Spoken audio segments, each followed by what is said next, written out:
आने से उत्पन्न चिनगारियां को देखा। आदिम मनुष्य ने पत्थरों के टकराने से उत्पन्न चिनगारियां को देखा होगा। अधिकांश विद्वानों का मत है कि मनुष्य ने सर्वप्रथम कड़े पत्थरों की एक दूसरे पर मारकर अग्नि उत्पन्न की होगी। घर्षण रगड़ने की विधि से अग्नि बाद में निकली होगी।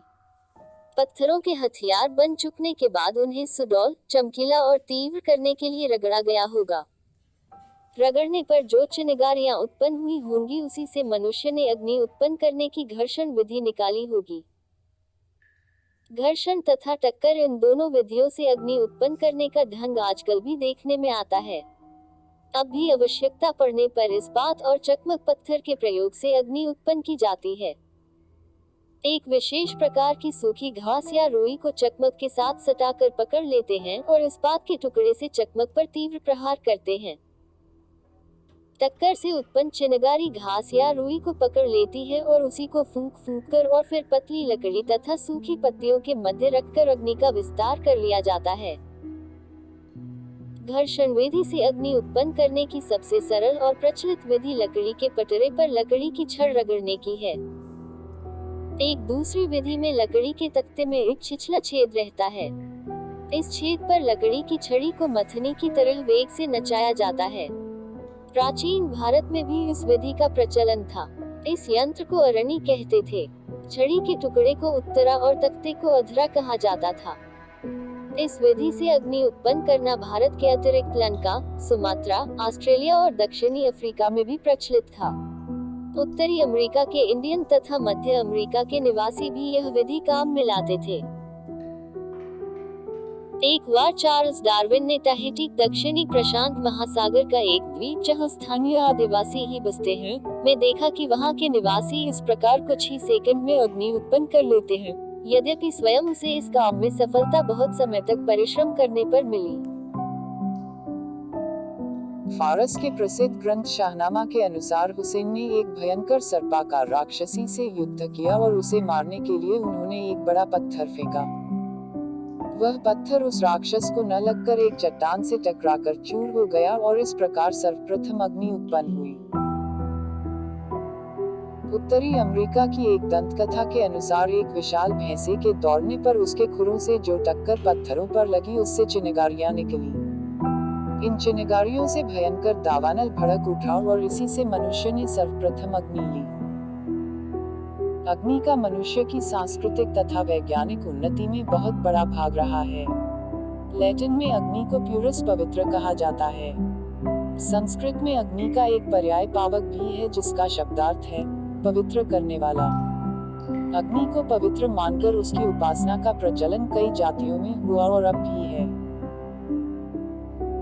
अग्नि रासायनिक दृष्टि से अग्नि जीवजनित पदार्थों के कार्बन तथा अन्य तत्वों का ऑक्सीजन से इस प्रकार का संयोग है कि गर्मी और प्रकाश उत्पन्न हो। अग्नि की बड़ी उपयोगिता है जाड़े में हाथ पैर सेंकने से लेकर परमाणु बम द्वारा नगर का नगर भस्म कर देना, सब अग्नि का ही काम है।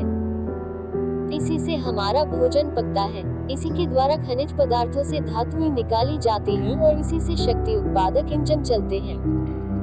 भूमि में दबे अवशेषों से पता चलता है कि प्राय पृथ्वी पर मनुष्य के प्रादुर्भाव काल से ही उसे अग्नि का ज्ञान था।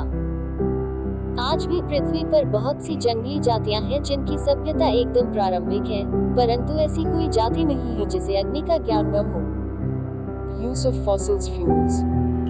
जीवाश्म ईंधन एक प्रकार का कई वर्षों पहले बना प्राकृतिक ईंधन है। यह लगभग 65 करोड़ वर्ष पूर्व जीवों के जलकर उच्च दाब और ताप में दबने से हुई है। यह ईंधन पेट्रोल, डीजल, घासलेट आदि के रूप में होता है। इसका उपयोग वाहन चलाने, खाना पकाने, रोशनी करने आदि में किया जाता है। उत्पत्ति। पेट्रोल और प्राकृतिक गैस करोड़ों वर्ष पूर्व बने थे। यह मुख्यतः नदी या झील के बहुत नीचे होते हैं, जहां यह बहुत उच्च ताप और दाब के कारण ईंधन बन जाते हैं, जिसमें यह अलग अलग परत के रूप में होते हैं, जिसमें पेट्रोल, प्राकृतिक गैस आदि के अलग अलग परत होते हैं। अलग अलग गहराई में अलग अलग ताप और दाब मिलने के कारण यह समानता आती है। महत्व। एक बार इसका उपयोग करने के पश्चात इसे दोबारा प्राप्त नहीं किया जा सकता है। इसके निर्माण के लिए बहुत अधिक तापमान और दाब की आवश्यकता होती है, जिसे मानव द्वारा बना पाना वर्तमान में असंभव है, क्योंकि यह ईंधन प्राकृतिक रूप से ही बनी है। साथ ही इसके निर्माण में लाखों वर्षों का समय भी लग गया था। इस कारण इसका पुनः निर्माण और उतने बड़े क्षेत्र का लाखों वर्षों तक अधिक तापमान और दाब में रखने में अधिक पैसे लगेंगे। इसके स्थान पर यदि अक्षय ऊर्जा का उपयोग किया जाता है तो उसमें इससे कम लागत में ऊर्जा मिल जाती है, लेकिन इस ऊर्जा का उपयोग वर्तमान में बहुत महत्वपूर्ण कार्यों में किया जाता है। इस कारण इसका संरक्षण करना अधिक आवश्यक है। पर्यावरणीय प्रभाव। निजी वाहनों और अन्य यातायात के साधन में इसी ईंधन का उपयोग किया जाता है, लेकिन यह एक सीमित मात्रा में ही पृथ्वी में उपस्थित है।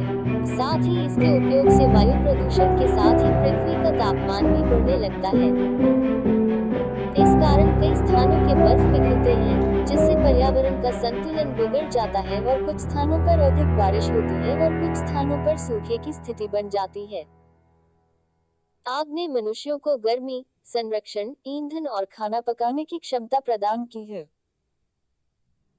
इन सभी लाभों ने मानव जाति के विकास में योगदान दिया, क्योंकि इसके कारण मनुष्य ने दुनिया के बारे में जिस तरह से स्थानांतरित किया, बदल आहार और व्यवहार और आगे के सांस्कृतिक और तकनीकी नवाचारों का नेतृत्व किया।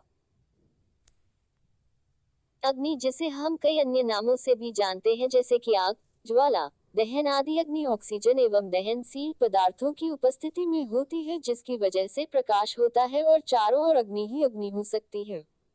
अग्नि के उपयोग के द्वारा लोहे को आकार भी दिया जाता है। इसका उपयोग लोहार करते हैं।